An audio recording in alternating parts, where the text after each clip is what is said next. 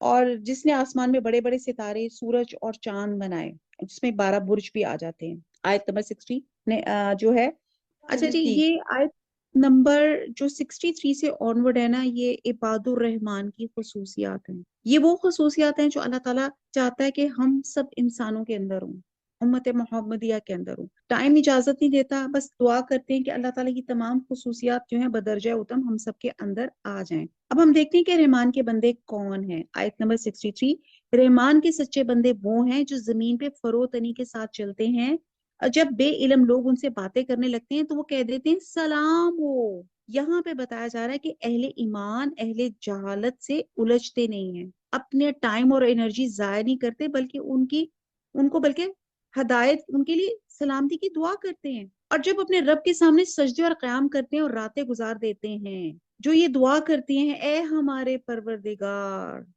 دعا مانگتے ہیں اے ہمارے پروردگار ہم سے دوزخ کا عذاب پرے رکھ، آمین، کیونکہ اس کا عذاب چمٹ دینے والا ہے، بے شک وہ ٹھہرنے اور رہنے کے لحاظ سے بدترین جگہ ہے۔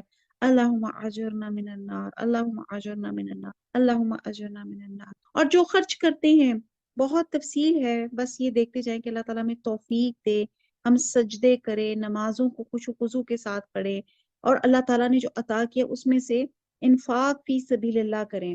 حضرت عائشہ نے حضور صلی اللہ علیہ وسلم سے اس آیت کے بارے میں پوچھا کہ اس سے مراد وہ لوگ ہیں جو شراب پیتے اور چوری کرتے ہیں؟ تو آپ صلی اللہ علیہ وسلم نے فرمایا اے ابو بکر کی بیٹی، بلکہ یہ لوگ ہیں جو روزے رکھتے ہیں، نماز پڑھتے ہیں اور صدقہ کرتے ہیں، لیکن اس کے باوجود ڈرتے ہیں کہ کہیں ان کے اعمال نامقبول نہ ہو جائیں۔ تو اللہ تعالیٰ کی نافرمانی میں خرچ کرنا اسراف ہے، اور اللہ تعالیٰ کی اطاعت میں خرچ نہ کرنا بخیلی ہے، اور اللہ تعالیٰ کہہ رہے اعتدال سے خرچ کریں۔ آیت نمبر 67، اور جو خرچ کرتے وقت بھی نہ اسراف کرتے نہ بخیلی بلکہ ان دونوں کے درمیان معتدل راہ ہوتی ہے، اور اللہ کے ساتھ کسی دوسرے معبود کو نہیں پکارتے، شرک نہیں کرتے، اور کسی ایسے شخص کو جسے قتل کرنا اللہ تعالیٰ نے منع کیا ہے وہ بجز حق کے قتل نہیں کرتے۔ حق کے ساتھ قتل کرنے کی 3 صورتیں ہیں۔ اسلام کے بعد کوئی دوبارہ کفر اختیار کرے جسے مرتد کہا جاتا ہے، یا شادی شدہ ہو کے بدکاری کا ارتکاب کرے، یا کسی کوئی قتل کرے، تو ان تینوں صورتوں میں جو ہے قتل کیا جائے گا۔ اچھا، پھر آگے ہے کہ وہ زنا کے مرتکب نہیں ہوتے۔ حدیث میں ہے رسول صلی اللہ علیہ وسلم فرمایا سے سوال کیا گیا کہ کون سا گناہ سب سے بڑا ہے؟ آپ نے فرمایا یہ کہ تو اللہ کے ساتھ کسی کو شریک ٹھہرائے، درا حالانکہ اس نے تجھے پیدا کیا۔ اس نے کہا اس کے بعد کون سا گناہ ہے؟ فرمایا اپنی اولاد کو اس خوف سے قتل کرنا کہ وہ تیرے ساتھ کھائے گی۔ اس نے پوچھا پھر کون سا؟ آپ نے فرمایا یہ کہ تو اپنے پڑوسی کی بیوی سے زنا کرے۔ پھر آپ نے فرمایا ان باتوں کی تصدیق اس آیت سے ہوتی ہے۔ پھر آپ نے یہی آیت تلاوت کی کہ وہ زنا کے مرتکب ہوتے ہیں۔ اب آگے آتا ہے کہ جو کوئی یہ کام کرے وہ اپنے اوپر سخت وبال لائے گا، اسے قیامت کے دن دوہرا عذاب کیا جائے گا، اور وہ ذلت خواری کے ساتھ ہمیشہ اسی میں رہے گا، سوائے ان لوگوں کے جو توبہ کریں اور ایمان لائیں اور نیک کام کریں۔ ایسے لوگوں کے گناہوں کو اللہ تعالیٰ نیکیوں سے بدل دیتا ہے۔ اللہ بخشنے والا، مہربانی کرنے والا ہے، اور جو شخص توبہ کرے، نیک عمل کرے، وہ تو حقیقتاً اللہ تعالیٰ کی طرف سے سچا رجوع کرتا ہے۔ اس سے معلوم ہوتا ہے کہ دنیا میں خالص توبہ سے ہر گناہ معاف ہو جاتا ہے، چاہے وہ کتنا بڑا ہو۔ اور جیسے کہ ہم لوگوں نے ایک حدیث کا مفہوم پڑھا کہ 100 آدمی کے قاتل نے بھی خالص توبہ کی تو اللہ تعالیٰ نے اسے معاف کر دیا۔ آپ جانتے ہیں نا کہ میں ریپیٹ کروں؟ جی، کوئی ہاں، یس جو اور نو؟ توبہ کی نیت سے جو جا رہا تھا پھر وفات ہو گئی اس کی۔ جی بالکل بالکل، مطلب ان شارٹ یہ کہ یہ شخص تھا، اس نے 99 قتل کیے تھے، 99 قتل کر کے گلٹ فیلنگ ہوئی، کسی راہب کے پاس گیا، اس نے کہا جی میری کوئی توبہ کی رائے ہے، تو اس نے راہب نے آگے سے کہا استغفار، تم نے 99 لوگوں کو قتل کیا، تمہاری تو توبہ ہی نہیں ہو سکتی۔ تو اس شخص نے غصے میں اس کو بھی قتل کر دیا، اور 100 قتل ہو گیا۔ 100 قتل کرنے کے بعد پھر اس کے اندر اتنی زیادہ گلٹی فیلنگ تھی کہ اس نے کہا کہ بس مجھے کسی طرح توبہ کی راستہ پتہ چل جائے۔ تو پھر کسی نیک شخص نے کہا کہ ایک اپنی بستی چھوڑ دو، سم ٹائم ایک جگہ سے دوسری جگہ جاؤ نا تو اچھے وائبز آتے ہیں، پوزیٹیو آپ کے وہ حالات ہوتے ہیں، تو آپ اپنی اس جگہ کو چھوڑ کے ایک دور ایک نیک انسان ہے اس سے پوچھو، کیا ہے پتہ ہے اللہ تعالیٰ آپ کے لیے کچھ آسانی کرتے۔ تو یہ شخص توبہ کی نیت سے نکلا، ایک ڈسٹنس ٹریول کیا، راستے میں اس کی ڈیتھ ہو گئی، اور جب ڈیتھ ہو گئی تو پھر فرشتے آئے اور انہوں نے کہا کہ اس کا کیا انجام ہوگا؟ تو اس پہ کہا گیا، اللہ سبحانہ تعالیٰ نے کہا کہ جتنا یہ ڈسٹنس ٹریول کر کے گئے وہ اس ڈسٹنس کو میئر کر لیں، اگر اس نے زیادہ ڈسٹنس ٹریول کیا ہے توبہ کی نیت سے تو یہ اس کی توبہ قبول ہے، اور اگر اس نے ڈسٹنس کم کیا ہے تو پھر اس کا انجام اور ہے۔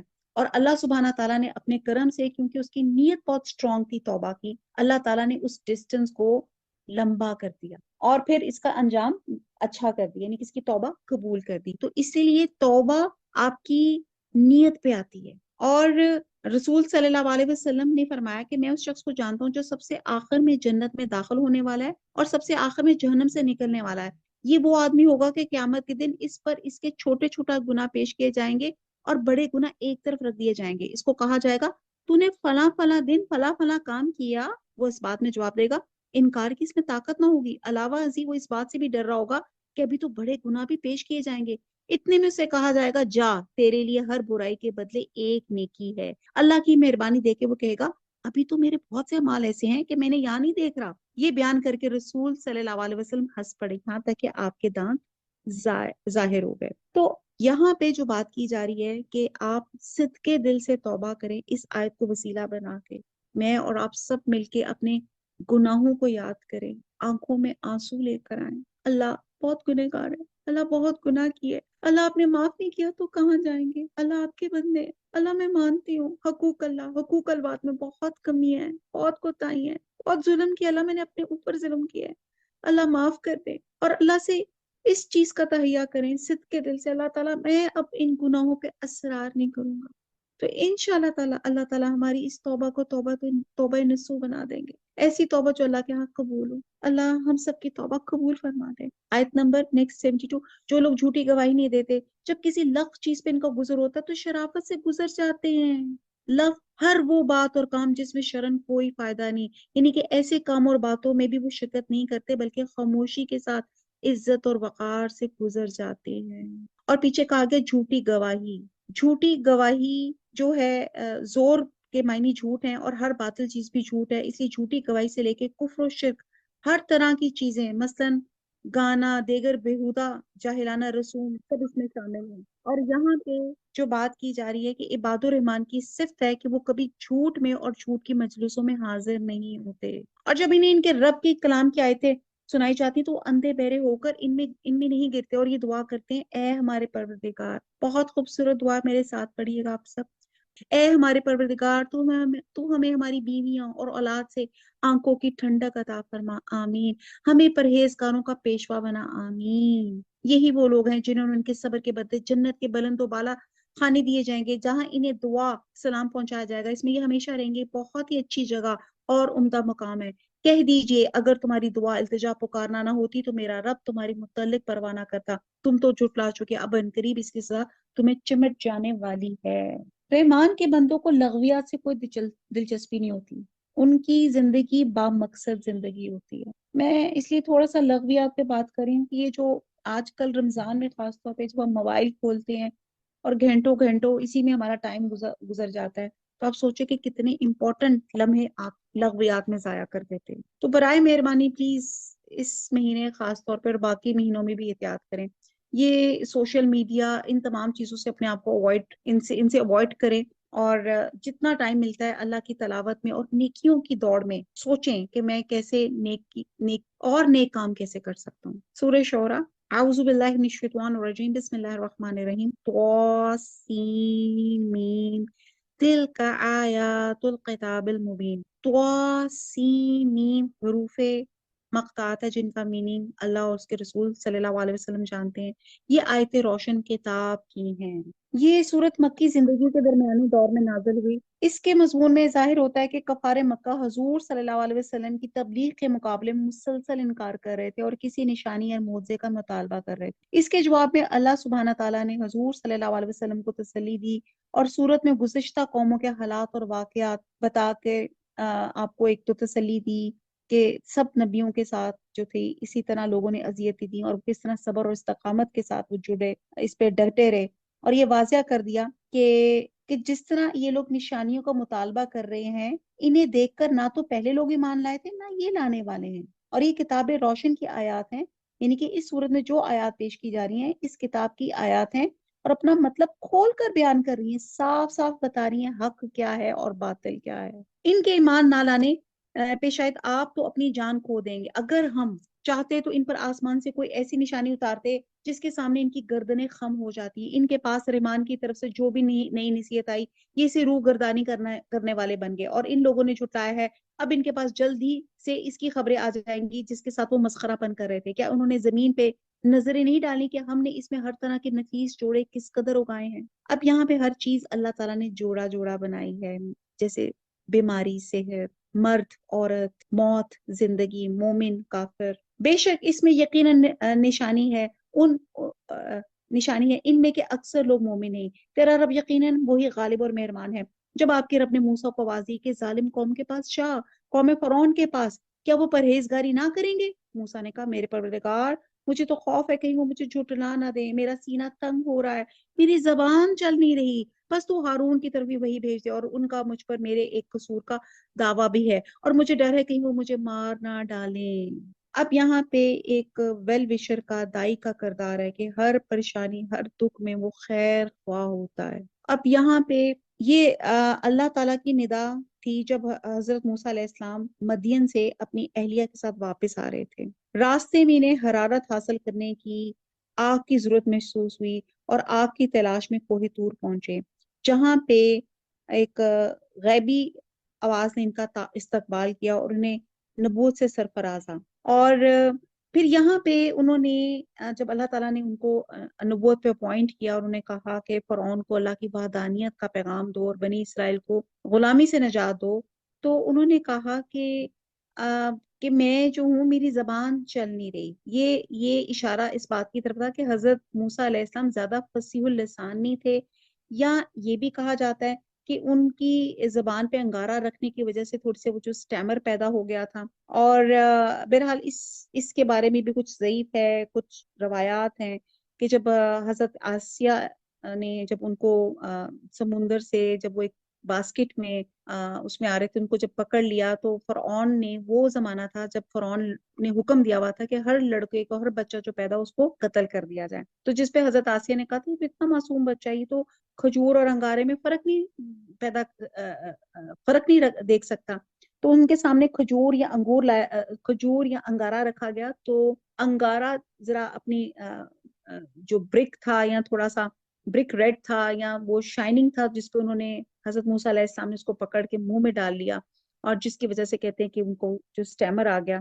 بہرحال یہ بھی کہتے ہیں کہ ضعیف روایت ہے۔ بہرحال یہاں پہ وہ کہنا یہ چاہ رہے تھے کہ ہم ایک ٹیم ورک کے ساتھ کریں، میرے بھائی کو میرے ساتھ بھیجیں تاکہ ہم ایک اچھی طرح سے آپ کی جو اللہ کی وحدانیت کا پیغام ہے اچھے الفاظ کے ساتھ جو ہے فرعون کو پیش کر سکیں۔ اور قصور کیا تھا؟ وہ جو غلطی سے انہوں نے دو شخص جو لڑے تھے اور وہ بچانے کے لیے جو آپ نے مکہ مارا تھا، تو جسے جو تھا شخص ہلاک ہو گیا تھا۔ بہرحال یہ آگے پھر بہت ڈیٹیل سے واقع ہے، آگے چلتے ہیں۔ جناب باری نے فرمایا ہرگز ایسا نہ ہوگا، تم دونوں ہماری نشانیاں لے کے جاؤ، ہم خود سننے والے تمہارے ساتھ ہیں۔ تم دونوں فرعون کے پاس جا کے کہو بلا شبہ ہم رب العالمین کے بھیجے ہوئے ہیں کہ تو ہمارے ساتھ بنی اسرائیل کو روانہ کر دے۔ فرعون نے کہا کیا ہم نے تجھے تیرے بچپن کے زمانے میں اپنے ہاں نہیں پالا تھا، اور تو نے اپنی عمر کے بہت سے سال ہم میں نہیں گزارے تھے؟ بات کہتی ہے کہ 18 سال فرعون کے محل میں رہے، بات کہتے ہیں 30 سال، بات کے نزدیک 40 سال تھا۔ بہرحال کہنے کی بات ہے کہ فرعون نے ان کو مینشن کیا کہ تمہیں میں نے اپنے ہی دربار میں پالا تھا اور تم ایک دم آ کے اللہ کا پیغام دینے لگ گئے ہو۔ آیت نمبر 19۔ پھر تو وہ اپنا وہ کام کر گیا جو کر گیا، اور وہ تو ناشکروں میں ہے۔ حضرت موسیٰ نے جواب دیا کہ میں نے اس کام کو اس وقت کیا تھا جبکہ میں راہ بھولے ہوئے لوگوں میں سے تھا۔ یعنی کہ یہ کیا تھا؟ یہاں پہ قتل جو ہوتا ہے، ایک قتل عمد ہوتا ہے، ایک قتل خطا ہوتا ہے۔ تو یہ جو انہوں نے قتل تھا وہ ارادتاً نہیں تھا، بلکہ ایک گھونسا تھا جو اسے مارا گیا تھا، جس سے اس کی موت واقع ہو گئی تھی۔ اور کہتے ہیں یہاں پہ حضرت موسیٰ علیہ السلام نے کہا کہ اور یہ واقعہ نبوت سے قبل کا ہے جبکہ مجھے علم کی روشنی نہیں دی گئی تھی، پھر تم سے خوف کھا کے میں تم سے بھاگ گیا، پھر مجھے میرے رب نے حکم و علم عطا فرمایا اور مجھے اپنے پیغمبروں میں کر دیا۔ مجھ پر تیرا کیا یہی وہ احسان ہے جسے تو جتا رہا ہے کہ تو نے بنی اسرائیل کو غلام بنا رکھا ہے؟ فرعون نے کہا رب العالمین کیا چیز ہے؟ حضرت موسیٰ علیہ السلام نے فرمایا کہ وہ آسمان اور زمین اور ان کے درمیان کی تمام چیزوں کا رب ہے، اگر تم یقین رکھنے والے ہو۔ فرعون نے اپنے ارد گرد والوں سے کہا کیا تم سن نہیں رہے؟ حضرت موسیٰ علیہ السلام نے فرمایا وہ تمہارا اور تمہارے اگلے باپ دادوں کا پروردگار ہے۔ فرعون نے کہا لوگو، تمہارا یہ رسول جو تمہاری طرف بھیجا گیا یہ تو یقیناً دیوانہ ہے۔ حضرت موسیٰ علیہ السلام نے فرمایا وہی مشرق و مغرب کا اور ان کے درمیان کی تمام چیزوں کا رب ہے اگر تم عقل رکھتے ہو۔ فرعون کہنے لگا سن لے، اگر تو نے میرے سوا کسی اور کو معبود بنایا تو میں تجھے قیدیوں میں ڈال دوں گا۔ موسیٰ نے کہا اگرچہ میں تیرے پاس کوئی کھلی نشانی لے آؤں۔ اب یہ ایکچولی بہت ڈیٹیل سے ہم واقعہ حضرت موسیٰ علیہ السلام کا کر چکے ہیں۔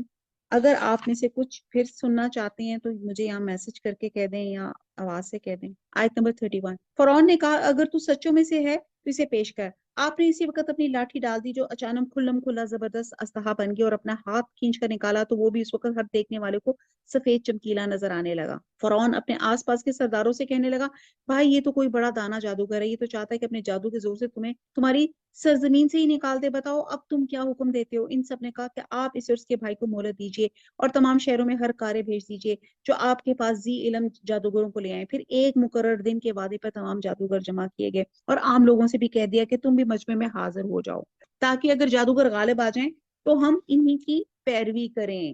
گویا فرعون کی قوم قبط نے اللہ کے نور کو اپنے منہوں سے بجھانا چاہا تھا، لیکن اللہ تعالیٰ اپنے نور کو پورا کرنا چاہتا ہے۔ چنانچہ کفر اور ایمان کے مارکے میں ہمیشہ ایسا آتا ہے کہ جب بھی کفر خم ٹھونک کر ایمان کے مقابلے میں آتا ہے تو ایمان کو اللہ تعالیٰ سرخروئی اور غلبہ عطا فرماتے ہیں۔ سورہ انبیاء میں آتا ہے بلکہ ہم سچ کو جھوٹ پر کھینچ مارتے ہیں بس اس کا سر توڑ دیتا ہے اور جھوٹ اس وقت نابود ہو جاتا ہے۔ حضرت موسیٰ علیہ السلام کی طرف سے جادوگروں کو پہلے اپنے کرتب دکھانے کے لیے کہا گیا اور یہ حکمت معلوم ہوتی ہے۔ ایک تو ان پہ واضح کرنا کہ اللہ کا پیغمبر اتنی بڑی تعداد میں نامی گرامی جادوگروں کے اجتماع میں اور ان کی جو شعبدہ بازیوں سے وہ خوفزدہ نہیں ہے، اور دوسرا کہ جب بعد میں اللہ کے حکم سے ساری شعبدہ بازیاں آن ہی آن میں ختم ہو جائیں گی تو دیکھنے والوں پہ اچھا امپیکٹ ہوں گی۔ تو اور تیسری وجہ یہ بھی ہو سکتی ہے باطل نے ہمیشہ اپنے اسباب اور وسائل پہ بھروسہ کیا اور حق کو بے سر و سامانی کی حالت دیکھ کر چیلنج کیا، غرور و تکبر میں آ کے حملے میں پہل کی، جبکہ حق کے دفاع کر کے باطل کو غرور میں خاک میں ملاتا ہے۔ اور چوتھی وجہ یہ بھی ہو سکتی ہے کہ حق ہمیشہ دفاع کرتا آیا ہے اور چیلنج، غرور، تکبر اور حملہ آور ہونا یا اپنے اسباب اور وسائل پہ بھروسہ کرنا یہ سب باطل کا شیوا ہوتا ہے۔ تو جب انہوں نے مقابلہ کیا تو حضرت موسیٰ علیہ السلام نے کہا کہ جی پہلے آپ کریں، پہلے آپ ڈالیں جو آپ کرنا چاہتے تھے۔ جادوگر آ کر فرعون سے کہنے لگے اگر ہم جیت گئے تو ہمیں کچھ انعام ملے گا؟ فرعون نے کہا ہاں بڑی خوشی سے، بلکہ ایسی صورت میں تم میرے خاص درباری بن جاؤ گے۔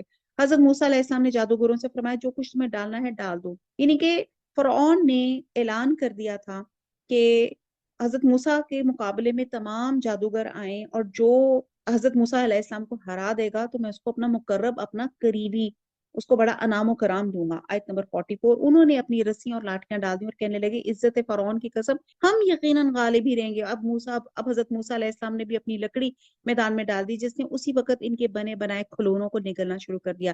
یہ دیکھتی جادوگر سجدے میں گر گئے، انہوں نے صاف کہہ دیا ہم تو اللہ رب العالمین پر ایمان لائے، یعنی کہ موسیٰ اور ہارون کے رب پر۔ فرعون نے کہا کہ میری اجازت سے پہلے تم اس پر ایمان لے، یقیناً یہ تمہارا وہ بڑا سردار ہے جس نے تم سب کو جادو سکھایا ہے، سو تمہیں ابھی ابھی معلوم ہو جائے گا، قسم ہے میں بھی تمہارے ہاتھ پاؤں الٹے طور پہ کاٹ دوں گا اور تم سب کو سولی پہ لٹکا دوں گا۔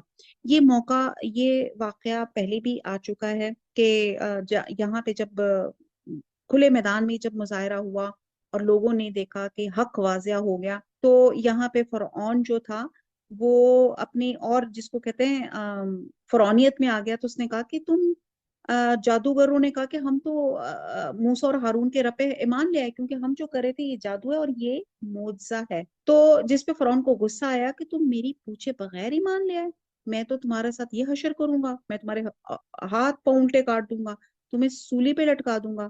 اور اس سے یہ پتا چلتا ہے کہ یہ بہت ظالم تھا اور سولی کو انوینٹ کرنے والا بھی یہی تھا۔ انہوں نے کہا کوئی حرج نہیں، ہم تو اپنے رب کی طرف لوٹنے والے ہیں، اس بنا کے ہم سب سے پہلے ایمان والے بنے ہیں، ہمیں امید پڑتی ہے کہ ہمارے رب ہماری سب خطائیں معاف فرمائے گا۔ سبحان اللہ۔ آپ یہاں پہ دیکھیں جو ایمان والے تھے وہ ایمان میں اتنے اسٹرانگ تھے کہ انہوں نے کہا کہ تمہارا زور دنیا پہ چلتا ہے نا، آخرت پہ تو نہیں چلتا، ہم تو آخرت کی سرخروئی دیکھ رہے ہیں کہ ہمارا رب ہمیں معاف فرمائے گا۔ آیت نمبر 52۔ ہم نے موسیٰ کی وحی کی کہ راتوں رات میرے بندوں کو نکال لے چل اور تم سب پیچھے کیے جاؤ گے۔ فرعون نے شہروں میں ہر کاروں کو بھیج دیا، یقیناً یہ گروہ بہت ہی کم تعداد میں ہے اور اس پر ہمیں سخت غضبناک کر رہے ہیں، اور یقیناً ہم بڑی جماعت ہیں، ان سے چکر نہ رہنے والے ہیں۔ بلاخر ہم نے انہیں باغات سے اور شہر چشموں سے اور خزانوں سے اور اچھے اچھے مقامات سے باہر کیا۔ اس طرح ہوا اور ہم نے ان تمام چیزوں کو وارث بنی اسرائیل کو بنا دیا۔ بس فرعونی سورج نکلتے ان کے تعاقب میں نکلے۔ بس جب دونوں نے ایک دوسرے کو دیکھ لیا تو موسیٰ کے ساتھیوں نے کہا ہم تو یقیناً پکڑ لیے گئے۔ موسیٰ نے کہا ہرگز نہیں، یقین مانو میرا رب میرے ساتھ ہے جو ضرور مجھے راہ دکھائے گا۔ ہم نے موسیٰ کی طرف وہی بھیجی کہ دریا پہ اپنی لکڑی مار، پر اسی وقت دریا پھٹ گیا اور ایک ہر ایک حصہ پانی کا مثل بڑے سارے پہاڑ کا ہو گیا۔ یہ اللہ تعالیٰ کا معجزہ تھا کہ اللہ تعالیٰ نے سمندر میں ان کے لیے راستہ بنا دیا، اور ہم نے اس جگہ دوسری کو نزدیک لا کھڑا کر دیا، اور موسیٰ کو اور اس کے تمام ساتھیوں کو نجات دے دی، اور پھر اور سب دوسروں کو ڈبو دیا۔ یقیناً اس میں بڑی عبرت ان ہے اور ان میں کے اکثر لوگ ایمان والے نہیں۔ اتنا بڑا واقعے کے بعد بھی اکثر لوگ ایمان نہیں لاتے۔ آیت نمبر 68، بے شک آپ کا رب بڑا ہی غالب اور مہربان ہے۔ انہیں ابراہیم کا واقعہ بھی سنا۔ یہ آگے ہم دوبارہ حضرت موسیٰ علیہ السلام کا واقعہ کریں گے بہت ڈیٹیل سے، سورہ قصص میں انشاءاللہ تعالیٰ اور آئے گا، تب میں ڈیٹیل سے حضرت موسیٰ علیہ السلام کا بیان کریں گے، پیدائش سے لے کے جس کو کہتے ہیں اسٹیپ بائی اسٹیپ۔ انہیں ابراہیم کا واقعہ بھی سنا دو، جبکہ انہوں نے اپنے باپ اور اپنی قوم سے فرمایا تھا تم کس کی عبادت کرتے ہو؟ انہوں نے جواب دیا کہ عبادت کرتے ہیں بتوں کی، ہم تو برابر ان کے مجاور بنے بیٹھے ہیں۔ آپ نے فرمایا جب تم انہیں پکارتے ہو تو کیا وہ سنتے بھی ہیں؟ اب کتنے لاجک سے حضرت ابراہیم علیہ السلام ابھی چھوٹے تھے اور ان کو کہہ رہے ہیں کہ اچھا یہ جو تم بت بناتے ہو یہ تمہاری بات کا جواب دیتے ہیں؟ پھر اگلا کہا انہیں 73 میں یا تمہیں نفع نقصان بھی پہنچا سکتے ہیں؟ انہوں نے کہا یہ ہم کچھ نہیں جانتے، ہم نے تو اپنے باپ دادوں کو اسی طرح کرتے پایا۔ آپ نے فرمایا کچھ خبر بھی ہے کہ جنہیں تم پوج رہے ہو تم اور تمہارے اگلے باپ دادا وہ سب میرے دشمن ہیں، بس جو سچے اللہ تعالیٰ کے جو تمام جہان کا پالن ہار ہے، جس نے مجھے پیدا کیا اور وہی میری راہبری فرماتا ہے، اور وہی ہے جو مجھے کھلاتا پلاتا ہے، اور جب میں بیمار پڑتا ہوں تو مجھے شفا عطا فرماتا ہے، سبحان اللہ، اور وہی مجھے مار ڈالے گا پھر زندہ کر دے گا، جس سے امید باندھی ہے وہ روز جزا میرے گناہوں کو بخش دے گا، آمین۔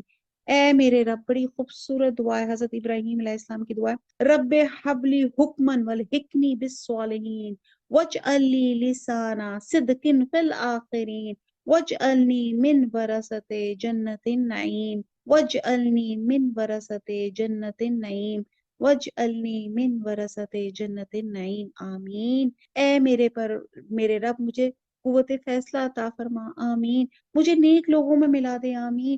میرا ذکر خیر پچھلے لوگوں میں بھی باقی رکھ، آمین۔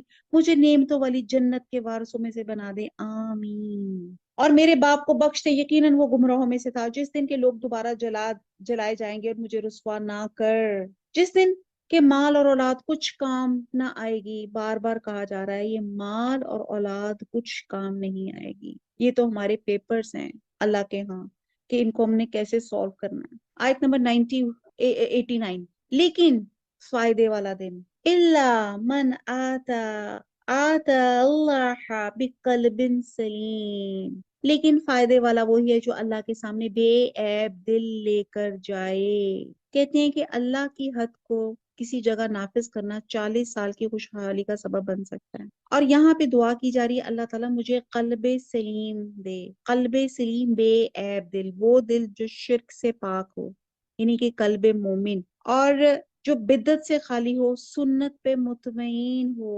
اب آپ دیکھیں اپنے دل کو، آپ دیکھیں دل ہمارا ایک فسٹ کے برابر ہوتا ہے، یہ جو آپ کے ہاتھ کی مٹھی ہے اس کے برابر ہوتا ہے، اور آپ یہ دیکھیں کہ اس میں اکثر یہ کہتی ہوں کہ اگر آپ کو میں پین دوں یا بال پوائنٹ دوں یا پینسل دوں اور آپ اسے کہیں کہ ڈاٹ لگائیں، ڈاٹ لگاتے جائیں، تو کچھ تو 5 منٹ میں اس فسٹ جتنے حصے کو ڈاٹ سے بھر دیں گے، کچھ زیادہ تیز ہوں گے تو شاید 1 منٹ لگا کے فٹافٹ اس کو ڈاٹ لگا کے، بلکہ ساتھ ساتھ اس کو رب بھی کرتے، رب کہہ رہی ہوں وہ پھیلاتے جائیں گے۔ تو اسی طرح ہوتا ہے کہ جب انسان گناہ کرتا ہے نا تو اس کے جسم اس کے دل پر ایک ڈاٹ لگ جاتا ہے، اور اگر وہ توبہ نہیں کرتا تو وہ ڈاٹ پھیل جاتا ہے، ٹھیک ہے جی۔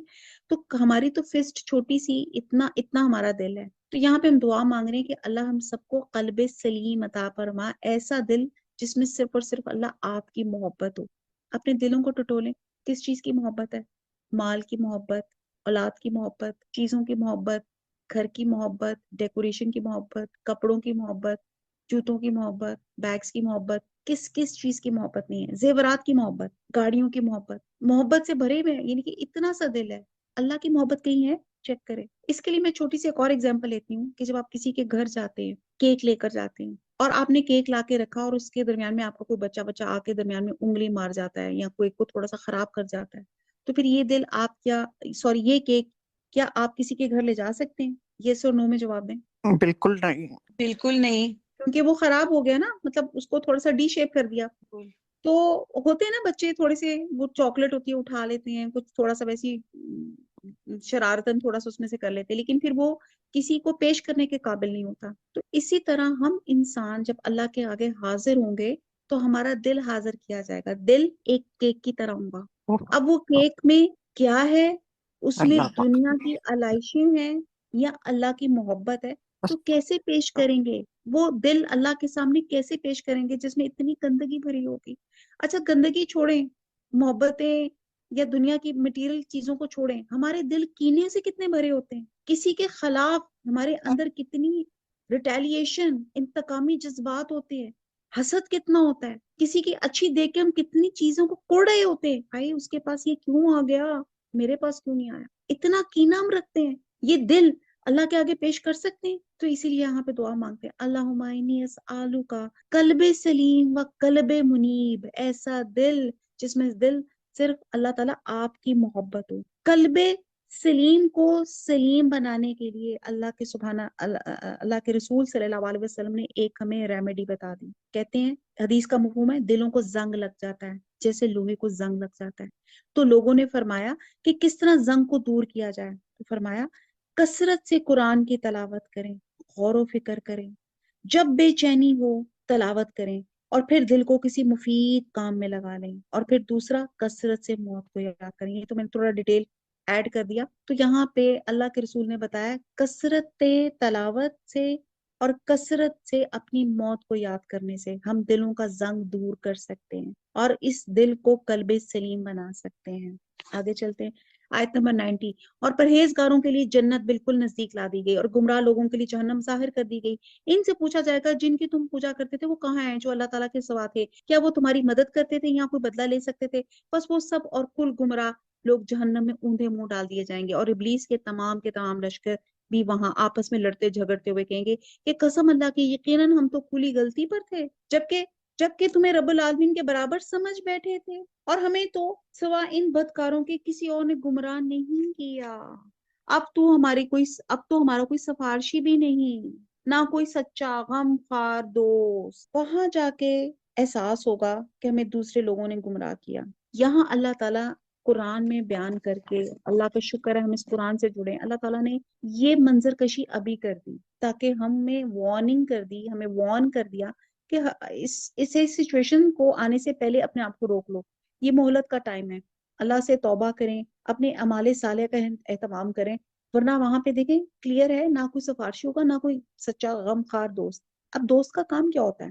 آپ کو کنسول کرنا، ایسے ہی ہے نا، بڑی دکھ اور پریشانی میں ہوتے ہیں، کسی اچھے دوست کے ساتھ بات چیت کرنے سے آپ کا بہت سے دکھ کم ہو جاتا ہے، ایسے ہی ہے نا۔ اور یہ وہ موقع ہوگا اتنا دہشت ناک قسم کا جب قیامت کا دن ہوگا، سب اپنے سامنے اس کا جو ہے رجسٹرز نیکی بدی کے کھلے ہوئے ہوں گے، تو وہاں پہ نہ کوئی سفارشی ہوگا، یعنی کہ دنیا میں تو ہم پھر بھی سفارش لے آتے ہیں نا، یہاں پہ آپ کا کوئی سگنل میں آپ نے کوئی چیز توڑی، کوئی آپ کہیں مقدمے میں چلے گئے، جھوٹی گواہی لی، اپنے آپ کو چھڑوا لیا، اور کوئی آپ کی پریشانی ہوئی، کسی نہ طرح آپ نے سفارش کی، اپنا کچھ نہ کچھ اپنا آپ نے دنیا میں جگاڑ لگا لیا، لیکن آخرت میں کوئی ایسا نہیں ہوگا۔ آیت نمبر 102، اگر کاش کہ ہمیں ایک مرتبہ پھر جانا ملتا تو ہم پکے سچے مومن بن جاتے۔ یہ سب حسرت کریں گے، تو ٹھیک ہے ہم نے قرآن میں پڑھ لیا کہ ایک موقع ملتا، تو آج مجھے اور آپ کو موقع ملے، اب دیکھتے ہیں ہم کتنے سچے مومن بنتے ہیں۔ ماشاءاللہ 19 سپارے میں پہنچ گئے ہیں، کتنا ہمارے عمل بدلے ہیں، کتنے ہمارے خیالات بدلے ہیں، چیک کر لیں اپنے آپ کو۔ 103، یہ ماجر یقیناً ایک زبردست نشانی ہے، ان میں سے اکثر لوگ ایمان لانے والے نہیں، یقیناً آپ کا پروردگار ہے غالب مہربان ہے۔ قوم نوح نے بھی نبیوں کو جھٹلایا، جبکہ ان کے بھائی نوح نے کہا کہ کیا تمہیں اللہ کا خوف نہیں؟ سنو میں تمہاری طرف اللہ کا امانت دار رسول ہوں، بس تمہیں اللہ سے ڈرنا چاہیے اور میری بات ماننی چاہیے، میں تم سے اس پہ کوئی اجر نہیں چاہتا، میرا بدلہ تو صرف رب العالمین کے ہاں ہے، بس تم اللہ کا خوف رکھو اور میری فرما برداری کرو۔ میں کسی قابل نہیں ہوں، میں تو اپنی اساتذہ کی چوٹی کے برابر بھی نہیں ہوں، لیکن میں یہاں آپ لوگوں سے صرف ایک چھوٹی سی ریکویسٹ کروں گی کہ میں یہاں پہ جو اللہ کا کلام اللہ کے لوگوں تک پہنچا رہی ہوں، اس میں صرف میرا اللہ جانتا ہے، میری رضا یہی ہے کہ ہم اللہ کی باتوں کو سمجھ سکیں اور اپنی زندگیوں میں ڈھال سکیں۔ ربنا تقبل منا، اس کو قبول فرما لے اور میں کوئی اجر نہیں چاہتی، اور میں صرف آپ کو یہ کہتی ہوں کہ صدقہ جاریہ کے طور پہ اس میسج کو، اس قرآن کلاس کے بارے میں لوگوں کو بتائیں، کوئی آئے نہ آئے، لیکن آپ کا ایک میسج ایک کسی کو بتانا آپ کی پارٹیسپیشن ہو جائے گی کہ میں نے اس صدقہ جاریہ کے کام میں پارٹیسپیٹ کیا۔ آیت نمبر نیکسٹ ہے، قوم نے جواب دیا کیا ہم تجھ پر ایمان لائیں، تیری تابع داری تو رذیل لوگوں نے کی ہے۔ آپ نے فرمایا مجھے کیا خبر کہ وہ پہلے کیا کرتے رہے، ان کا حساب تو میرے رب کے ذمہ ہے، اگر تمہیں شعور ہو، میں ایمانداروں کو دھکے دینے والا نہیں، میں تو صاف طور پہ ڈرا دینے والا ہوں۔ انہوں نے کہا اے نو، اگر تو باز نہ آیا تو یقیناً تجھے سنسار کیا جائے گا۔ آپ نے کہا اے میرے پروردگار، میری قوم نے مجھے جھٹلایا، بس تو مجھ میں اور ان میں کوئی قطعی فیصلہ کر دے، مجھے اور میرے با ایمان ساتھیوں کو نجات دے۔ چنانچہ ہم نے اسے اور اس کے ساتھیوں کو بھری ہوئی کشتی میں سوار کر کے نجات دے دی، بعد ازاں باقی کے تمام لوگوں کو ہم نے ڈبو دیا، یقیناً اس میں بہت بڑی عبرت ہے، ان میں سے اکثر لوگ ایمان لانے والے تھے بھی نہیں۔ بے شک آپ کا پروردگار البتہ وہی ہے زبردست رحم کرنے والا۔ عادیوں نے بھی رسولوں کو جھٹلایا، یہ بار بار قوموں کے قصے آ رہے ہیں عبرت کے لیے۔ جبکہ ان سے ان کے بھائی ہود نے کہا کیا تم ڈرتے نہیں ہو، میں تمہارا ایماندار پیغمبر ہوں، بس اللہ سے ڈرو اور میرا کہنا مانو، اور میں اس پر تم سے کوئی اجرت طلب نہیں کرتا، میرا ثواب تو تمام جہان کے پروردگار کے پاس ہی ہے۔ کیا تم ایک ٹیلے پر بطور کھیل تماشا یادگار عمارت بنا رہے ہو؟ ٹیلا کہتے بلند جگہ کو، اور ان کا لیکن اس کا مقصد اس میں رہنا نہیں ہوتا تھا بلکہ صرف کھیل کود ہوتا تھا۔ اور حضرت ہود علیہ السلام نے منع فرمایا کہ تم ایسے کام کرتے ہو جس میں وقت اور وسائل کا ضیاع ہے، اور اس کا مقصد بھی ایسا ہے کہ جسے دین اور دنیا کا کوئی مفاد وابستہ نہیں، لیکن اس بیکار یعنی کہ اپنے آپ کو وہ شغل اور تماشے میں اپنی زندگی جو تھے وہ گزار رہے تھے۔ آیت نمبر 21-29، اور بڑی صنعت والے مضبوط محل تعمیر کرے ہو، گویا کہ تم ہمیشہ یہیں پہ رہو گے۔ اب کہا جاتا ہے کہ یہ بڑی اسٹرانگ بلڈ تھے اور بہت چٹانوں کو کھود کھود کے گھر بناتے تھے۔ آیت نمبر 130، اور جب کسی پر ہاتھ ڈالتے ہو تو سختی اور ظلم سے پکڑتے ہو، اللہ سے ڈرو اور میری پیروی کرو، اس سے ڈرو جس نے ان چیزوں سے تمہاری امداد کی جنہیں تم جانتے ہو، اس نے تمہاری مدد کی مال سے اور اولاد سے، باغات سے اور چشموں سے، مجھے تو تمہاری نسبت بڑے دن کے عذاب کا اندیشہ ہے۔ انہوں نے کہا آپ واز کہیں یا واز کہنے والوں میں نہ ہو، ہم پر یکساں ہیں، یہ تو بس پرانے لوگوں کی عادت ہے، اور ہم ہرگز عذاب نہیں دیے جائیں گے۔ قوم عاد دنیا کی مضبوط ترین قوی ترین قوم تھی، جس کی بابت اللہ تعالیٰ نے فرمایا سورہ فجر میں ہے کہ اس جیسی قوم پیدا ہی نہیں کی گئی، یعنی کہ جو قوت اور شدت اور جبروت اس جیسی ہو۔ اور حامیم سجدہ میں ہے آیت نمبر 15 میں، کون قوت میں ہم سے زیادہ ہے، لیکن جب اس قوم نے کفر کا راستہ چھوڑ کر ایمان اور تقوی کا راستہ اختیار نہیں کیا تو اللہ تعالیٰ نے سخت ہوا کی صورت میں ان پہ عذاب نازل کیا، جو مکمل 7 راتیں اور 8 دن ان پہ مسلط رہا۔ بادیں تند آتی، آدمی کو اٹھا کے فضا پہ بلند کرتی، پھر زور سے سر کے بل زمین پہ پٹک دیتی، جس کا اس کا دماغ پھٹ کر چور چور ہو جاتا، اور بغیر سر کے ان کی لاشیں زمین پہ پڑی ہوتی گویا کھجور کے کھوکھلے تنے۔ اور انہوں نے جن پہاڑوں اور کنووں اور غاروں میں مضبوط عمارتیں بنائے رکھی تھی، پینے کے لیے گہرے کنویں کھود رکھے تھے، باغات کی کثرت تھی، لیکن جب اللہ کا عذاب آیا تو کوئی چیز ان کے کام نہ آئی اور انہیں صفحے ہستی سے مٹا دیا گیا۔ چونکہ عادیوں نے حضرت ہود علیہ السلام کو چھٹایا تھا، اس لیے ہم نے انہیں تباہ کر دیا، یقیناً اس میں نشانی ہے اور ان میں اکثر بے ایمان تھے، بے شک آپ کا رب وہی ہے غالب مہربان۔ سمودیوں نے بھی پیغمبر کو چھٹلایا۔ اب سمودیوں کی بات آ رہی ہے، ان کے بھائی ان میں کون آئے تھے؟ حضرت صالح علیہ السلام۔ ان کے بھائی صالح نے ان سے فرمایا کیا تم اللہ سے نہیں ڈرتے؟ اب دیکھیں خطبہ ایڈریس جو لوگوں کو کیا گیا، اللہ کی طرف بلایا گیا، وہ ایک ہی ہے، کیا تم اللہ سے نہیں ڈرتے؟ میں تمہاری طرف اللہ کا مانتدار پیغمبر ہوں، تو تم اللہ سے ڈرو اور میرا کہا کرو، میں اس پہ تم سے کوئی اجرت نہیں مانگتا، میری اجرت تو بس پروردگار عالم پر ہی ہے۔ کہ ان چیزوں میں جو یہاں ہیں تم امن کے ساتھ چھوڑ دیے جاؤ گے، یعنی ان باغوں اور ان چشموں اور ان کھیتوں اور ان کھجوروں کے باغوں میں جن کے شگوفے نرم و نازک ہیں، اور تم پہاڑوں کو تراش تراش کے پرتکلف مکانات بنا رہے ہو، پس اللہ سے ڈرو اور میری اطاعت کرو۔ بے باک حد سے گزر جانے والوں کی اطاعت سے باز آ جاؤ، جو ملک میں فساد پھیلا رہے ہیں اور اصلاح نہیں کرتے۔ وہ بولے بس تو ان میں سے جن پہ جادو کر دیا گیا، تو ہم جیسا ہی انسان ہے، اگر تو سچوں میں سے ہے تو کوئی معجزہ لے آ۔ آپ نے فرمایا یہ ہے اونٹنی، پانی پینے کی ایک باری اس کی ہے اور ایک مقررہ دن کی باری پانی پینے کی تمہاری۔ اب یہ کون لوگ تھے کہ انہوں نے مطالبہ کیا وہ معجزہ لے کر آئیں، اور ان کے کہنے پہ اللہ نے پہاڑ سے اونٹنی برآمد کی۔ آیت نمبر 156 خبردار اسے برائی سے ہاتھ نہ لگانا ورنہ ایک بڑے بھاری دن کا عذاب تمہارے گرفت کر لے گا۔ پھر بھی انہوں نے اس کی کونچیں کاٹ ڈالی، پس وہ پشیمان ہو گئے اور عذاب نے انہیں آد بوچا۔ بس بے شک اس میں عبرت ہے، ان میں سے اکثر لوگ مومن نہ تھے۔ بے شک آپ کا رب بڑا زبردست اور مہربان ہے۔ اب کونچیں کاٹ ڈالی یعنی کہ اونٹنی کے ہاتھ اور پیروں کو زخمی کر دیا جس سے وہ بیٹھ گئی، اور پھر اس کو کہتے قتل کر دیا گیا۔ اور پھر یہ ان پہ عذاب آیا، عذاب سے زمین سے بھونچال زلزلہ آیا، اوپر سے سخت چنگاڑ کی صورت میں آیا، جن سے ان سب کی موت جو تھی واقعہ ہو گئی۔ اب آگے حضرت لوط علیہ السلام کا واقعہ آتا ہے۔ کہتے ہیں قرآن پڑھنے کے بعد نا دل کو کسی مفید کام میں لگا دیں، اور آپ سوچیں کہ میں سارے دن میں اللہ کو کتنا وقت دیتی ہوں۔ یہ بھی ایک قلب سلیم کو سلیم بنانے کا ایک نسخہ ہے۔ آیت نمبر 160 قوم لوط نے بھی نبیوں کو جھٹلایا۔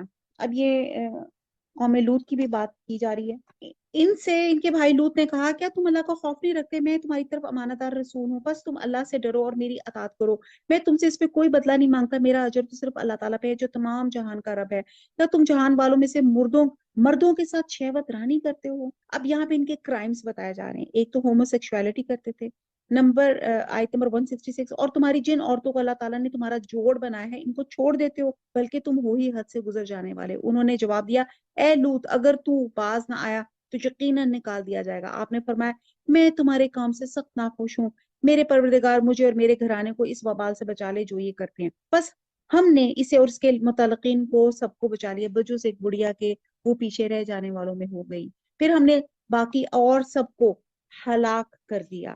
حضرت لوط علیہ السلام حضرت ابراہیم علیہ السلام کے بھائی ہاران بن آزر کے بیٹے تھے۔ ان کو حضرت ابراہیم علیہ السلام کی زندگی میں ہی نبی بنا کر بھیجا گیا، اور ان کی قوم جو تھی سدوم میں رہتی تھی، اور یہ بستیاں شام کے علاقے میں تھیں، اور یہ قوم لوط کی بڑی بری عادت تھی جو ہومو سیکشوالٹی تھی، جو ویسٹ کو چھوڑ کے میں کہتی ہوں اب ہمارے اپنے پاکستان میں بھی یہ جو ہے یہ بھی عام ہے، اور اس کو گناہ نہیں سمجھا جاتا بلکہ ان کو لگتا ہے یہ لیٹسٹ فیشن ہے، اور اس پہ لوگ مطلب اب تو میں کہتی ہوں گلٹ بھی نہیں فیل کرتے۔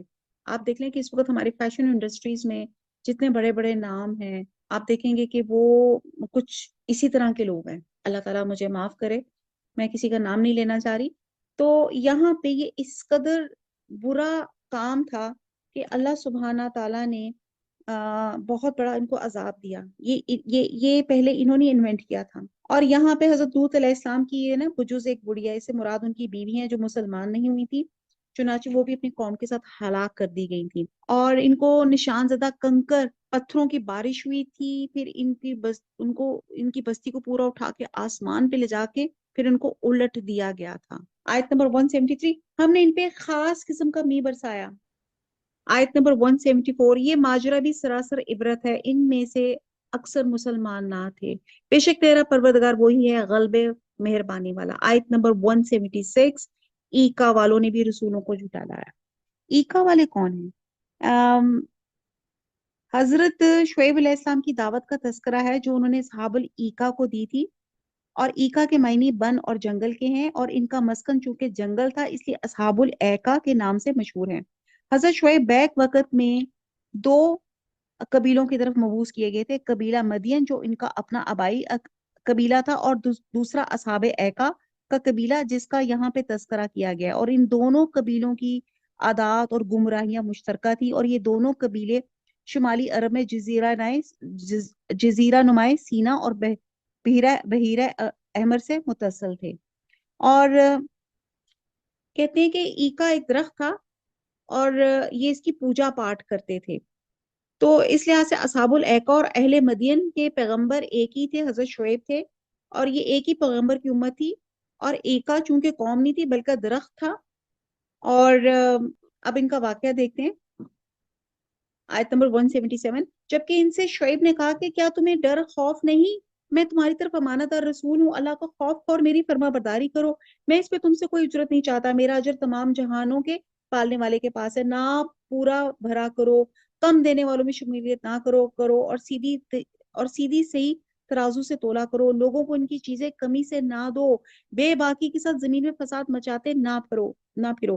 اب یہاں پہ آپ لسٹ بتائی جا رہی ہے ان کی بدعمالیوں کی،